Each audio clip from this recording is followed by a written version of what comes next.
Astros pregame presented by Toyota. So Monday Night Baseball here from Daikin Park in Houston as the Astros welcome in the Toronto Blue Jays. Blue Jays making their one and only trip of the season to the Lone Star State, or at least to the city of Houston. They'll make 2 trips to the Lone Star State. 12-10 the record for the Blue Jays coming in. The Astros looking to get back to 500, and you got to like their chances with Hunter Brown on the mound. He'll throw that first pitch coming up in just about 40 minutes here on Space City Home Network. Lots to talk about coming up here over the next half hour on the Astros pregame presented by Toyota. Here's what's on tap. Toronto off to a good start for George Springer, that is to be sure. Guy coming in here hitting better than .350. We'll talk about that. Yainer Diaz among others, and Jose Altuve love playing against the Toronto Blue Jays. We'll talk about that, as well as Hunter Brown on the mound, making his 5th start of the season. All that among the topics of discussion coming up here as we continue on the way to first pitch. Alongside Brian Bogusevic, I'm Kevin Eschenfelder. It's good to welcome you in. Astros would have loved to have started this homestand with a sweep of the San Diego Padres anytime you get an opportunity to do that. Didn't work out that way, but still, taking 2 out of 3 from a very good team. That's a good start to the homestand. Still a very good start to the homestand. And when you look at the Astros, over the course of the season, what you try to do is you try to ride the highs as long as you can. You try to minimize the lows. And for a team that started off pretty slowly, offensively, not really gotten it going, they're still finding ways to win series. They're hovering around 500. So you're not going to put yourself in much of a hole. And eventually, when you do break out, you'll be right there to pounce on the division. Well, if you have a bar bet going on and you want to give a good trivia question, here is one for you. Who of the Astros played less than any other team in Major League Baseball? The answer, the Toronto Blue Jays. But one guy who, when he has had those opportunities, a couple of guys. One is Jose Altuve. He has certainly taken advantage of it. He loves playing against the Toronto Blue Jays. That's our Taquerias Aranda's delivery of the game. I think there's a lot of teams where you can say Jose Altuve's just been great against them. Toronto's one of them. We could probably make a graphic like this and just show it at the start of every series. When you have over 2,200 hits and your career batting average starts with a 3, you've got numbers against everybody. But Jose Altuve, in limited opportunities relative to the rest of the league, has really thrived against this Toronto team. A Toronto team that typically has some pretty good arms in the rotation in the bullpen. Yeah, you think about Altuve, while he's cooled off a little bit, still a very, very solid start to the season. 9 multi-hit games. He's 8th in hits. But Jose Altuve, it doesn't matter who's in the other dugout. He's had a great deal of success, but that certainly falls into place with Toronto. And the multi-hit games, racking up hits, that's the best version of Jose Altuve. We saw him in the game yesterday. He took a pitch that was off the plate and took an awkward swing and shot it to right field for a base hit. We saw him lay down a bunt earlier in the San Diego series. When he's doing that and getting on base, that's the best version of him, because he's always going to be able to jump a fastball at the top of the zone. He's always going to hit a hanging breaking ball for some power. But Jose Altuve going towards 200 hits in a season, we like to see that. Yeah, and I still go back to what we've talked about a lot, is the fact that you're talking about a future Hall of Famer changing positions in his 30s and not going from first base or third base to first base. And that's not a corner infield type change. I'm talking about going from second base to left field. He's done it seamlessly. He has not allowed that to affect him at the plate. And it's probably not a more difficult position in terms of skill, but it's definitely a more difficult position from a physical demanding standpoint. You got to go out there in the outfield and put in the work, and that's a lot of running, that's a lot of throwing. He was out early today throwing balls from left field all the way to home plate, so there's a physical toll, there's a mental toll, but he hasn't missed a beat offensively, something that you always have to worry about when a guy switches positions, but Altuve's a pro no matter where he's at. Yeah, Jose likes hitting against Toronto. Another guy likes hitting against the Blue Jays as well is Yainer Diaz, albeit a smaller sample size, but Yainer's a bat that the Astros just have to get going. I mean, desperately need to get going. Maybe this series will be something that could springboard him into the rest of the season. Well, when you're struggling, you'll look for anything to grasp on to give you a little bit of a confidence boost. And if it's just a team that you have success against, somebody that you can go in and look at a little bit of film and see some balls in the gap and some balls go over the fence, you'll take that. And for Yainer, it's difficult for him to break out because his natural reaction is to do more. He's a very aggressive hitter. He goes out there and he's going to swing almost as soon as the ball's coming out of the pitcher's hand, it seems like sometimes. It's hard to convince yourself to back off and do less. And I look to a game against the Angels here at home when he really had the one and only big game of the season for him. He had a home run, he had a double, but the first at-bat of that game, two-strike base hit to right field. Let the ball travel, let it get deep. Saw the ball for a long time. That's a good way to get going. Yeah, there's things that you just can't explain in baseball when you think about more than half of his 9 hits have come in 2 games. He has an offer in 11 of the 17 games he has played. So it's going to come, just a matter of when, and you hope it comes sooner than later. And the swing is fine. The swing is not broken, which says that when he gets pitches to hit, when he's on time, it's going to be able to do some damage like we've seen in those couple of games. But when your timing is off, when you're chasing pitches out of the zone, when you're not letting the ball travel into the hitting zone, it's going to be a lot of empty swings, and that's what we've seen so far. All right, different looking lineup to be sure here for this opener of this 3-game series. As Jose Altuve plays left field today. He leads it off, followed by Yordan Alvarez, who's the designated hitter. He's in the 2-hole.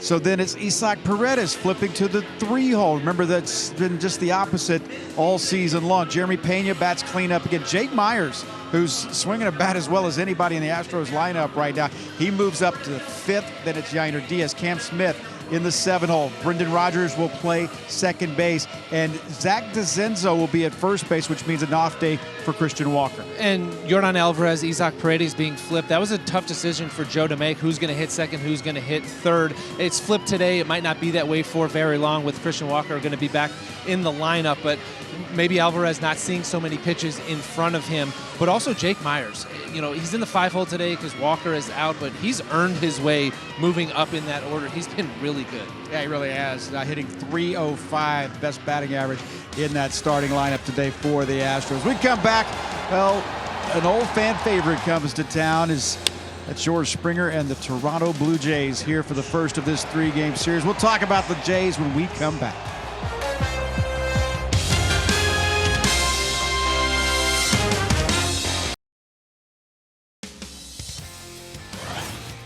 Astros pregame on Space City Home Network is brought to you by your local Toyota dealers. Toyota, let's go places.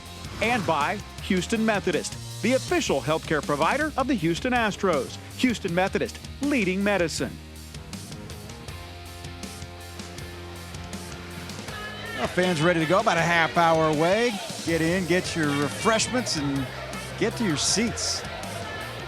On this Monday night, means City Connect night as well here at Daikin Park. Fans ready to go. Opener of a 3-game series in the middle of the second series of this 6-game homestand after the Astros took 2 out of 3 from the San Diego Padres. Monday, Tuesday, Wednesday baseball coming up before the Astros head out on the road to Kansas City. Now, last night, Framber Valdez on the mound for the Astros in what turned out to be a pitcher's duel. But in the first inning, this was a scary moment.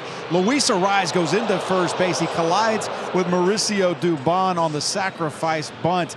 And he was down for almost 15 minutes before they finally took him off the field. Yeah, this is a really unfortunate outcome to this play. Sometimes you find yourself in strange positions when you have kind of weird, awkward plays, and this is typically a ball that would be fielded by the first baseman and flipped to the pitcher, but Mauricio Dubon happened to be the closest one to the bag, but you see him crossing the face of the bag as Arraez is arriving, and you just get in that position, and there's really nothing you can do. You're not going to bail on the play, so all you can do is catch the ball, brace for impact, and hope for the best, and Arraez got the worst of that for sure. He was taken to a Houston area hospital last night. He was evaluated, released. He's in the 7-day concussion protocol, so they'll put him through basically tests as to when he can come out of that. Yeah, and they're going to be very cautious with it. There's all kinds of baseline testing that goes on early in the year and in spring training that you have to pass certain checkpoints to go through and get cleared, so hopefully all the best. All right, time now to get to our Jack in the Box dugout report. We're talking about this Toronto Blue Jays team, specifically that guy who used to play center field here at Daikin Park.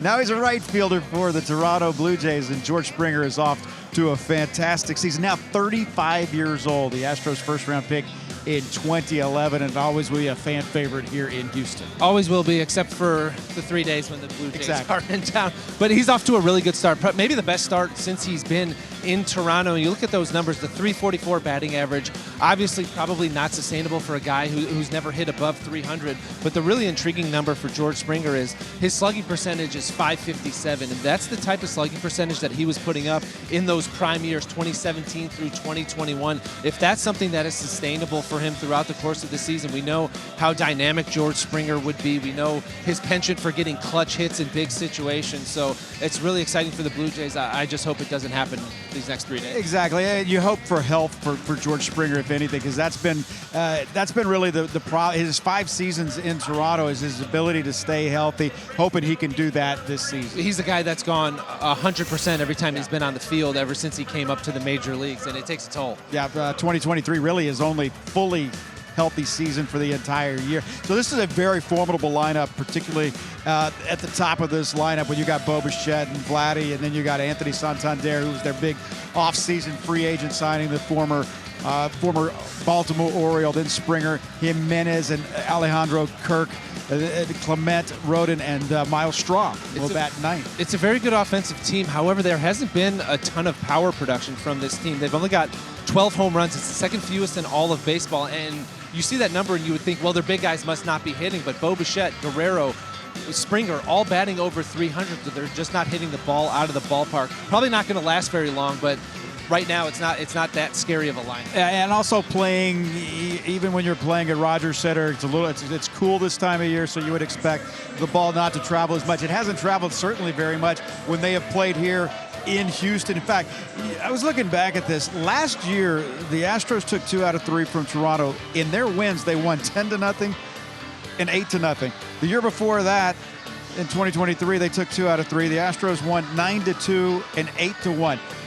They have not scored many runs here in Houston, Texas. Yeah, and you look at a list like that and you think the typical suspects, a team like the White Sox, who've not been very good, Minnesota and Kansas City, they've had their struggles scoring runs, but that's not the case with the Blue Jays. The fact that the Astros have been able to hold that offense down is really impressive. There's been a lot of lopsided scores in this series. One thing about baseball is you just never know. One of those, the 10-0 win by the Astros, that was Ronel Blanco's no-hitter. Hunter Brown will be on the mound today for the Astros. You think it's not going to get a whole lot easier for the Blue Jays. We'll see how it plays out. We'll talk about the starting pitching when we come back.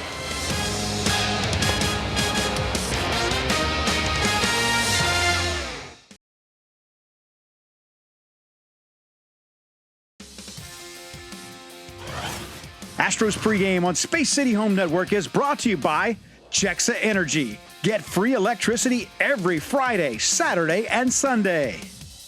By H-E-B. Here, everything's better. And by Steel. Find your Steel dealers at steeldealers.com.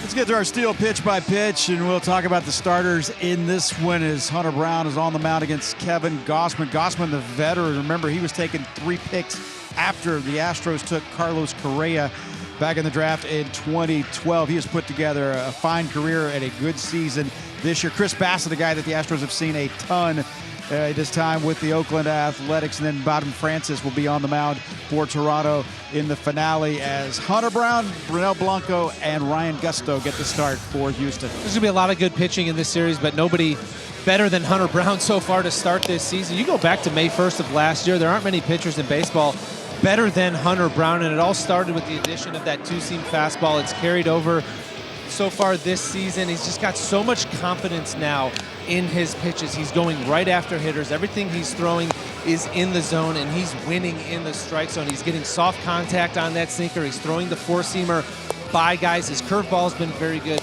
The last 25 at-bats against Hunter Brown that have ended on a fastball, hitters are 0 for 25. That is impressive when you think about his time through the order. He has been just absolutely dominant. You think about that sub-1 whip, that walks, hits, innings pitch. That tells you there's just not much traffic. In fact, you better get to him. You can't get to him early, and so the lowest opponent's average that first time through the order, sometimes they wonder what hit him. Tyler Mahle, I'm surprised that he's in there, but Logan Gilbert Tyler Anderson, and then you think about Hunter Green. You talk about some big arms and that take out a couple of soft toss guys there. Typically, logic says that the more a hitter sees a pitcher, the better their chances for the hitter are, but not those guys. When you have big-time stuff like a Hunter Brown, you settle in and the guy gets in a rhythm and it's over for the opposing hitters. You better go out there and be aggressive early on in this game, because if he settles in, you're done. Yeah, 17 consecutive scoreless innings for Hunter Brown, as you said.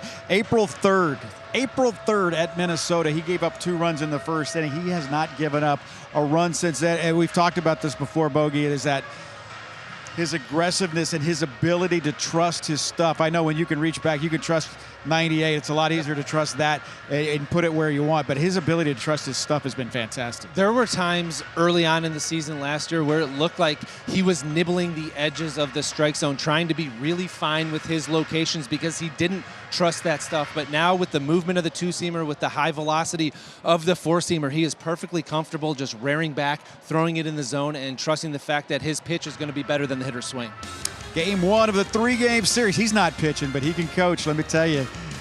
Kelvin Sampson going to throw out the first pitch. We'll get our keys to the game coming up next.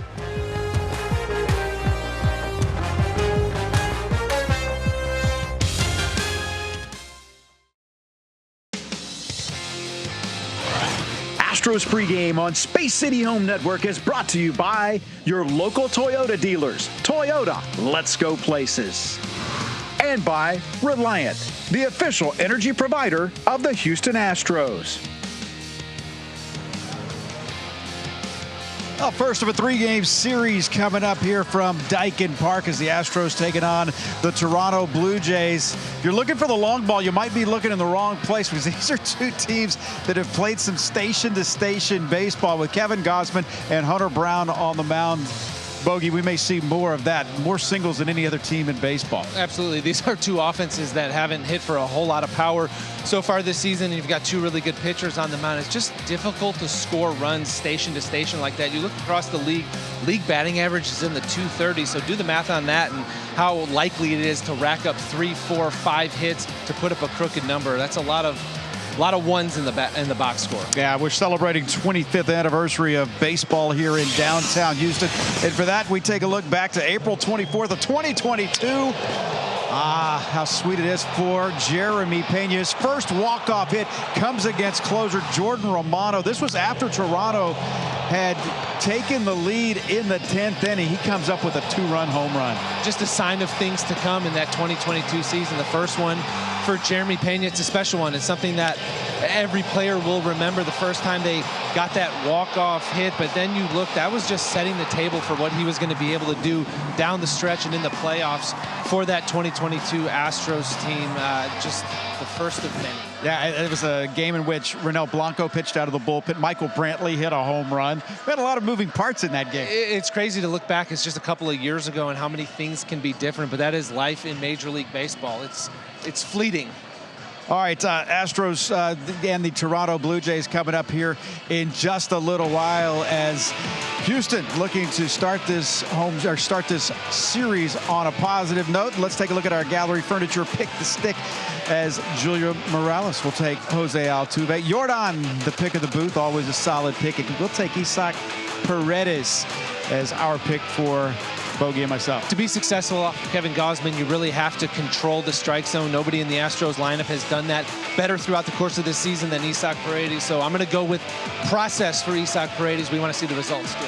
Well, last night you didn't see it here on Space City Home Network, but it was a historic milestone type of an event for this organization, as the Houston franchise played its 10,000th all-time game. The record, 5,019, well, everybody knows that, and 49-76 losses and 5 ties. That's still what I want to get explained to me, how they had the 5 ties. Well, I looked it up. The last one was in 2005 at some point. It was a game that was called because of weather in Cincinnati. Go figure, it was raining. Yeah, imagine that in the state of Ohio. Hunter Brown with those 17 innings of scoreless baseball on the line tonight. Josh Hader has been absolutely outstanding as he looks to keep it going tonight with that sub-1 ERA. Let's get to our Toyota keys to the game. Bogey, how do you see this one? The Astros hitters, they're going to have to win the battle trouble at the bottom of the strike zone. Kevin Gausman, he likes to expand below with that split finger fastball. Even if it means giving him a couple of strikes with the fastball at the bottom, you've got to try to hit the fastball up, and certainly don't miss any off-speed pitches that get left up in the strike zone. For Hunter Brown, keep that streak alive. 17 scoreless coming into this game. My brain says that if the other team doesn't score, you can't lose, but he's just been so good, so consistent. Hunter Brown does what he's been all throughout the course of this season. He's going to leave this game with this team in a very good position. And it's interesting, too as well, because Toronto, obviously, when you think about the logistics of travel, they just finished up a series against the Seattle Mariners. So, I mean, it's a tough travels road trip for them, and you'd love to come out here guns a-blazing here in Game 1. Absolutely, and the Astros are coming off a series where they stood toe-to-toe with the team that had the best record in baseball, so things trending in the right direction. All right, TK, Blummer, Julia, they got the call of the game. It's Game 1 between the Astros and Toronto Blue Jays. Coming up right now here on Space City Home Network.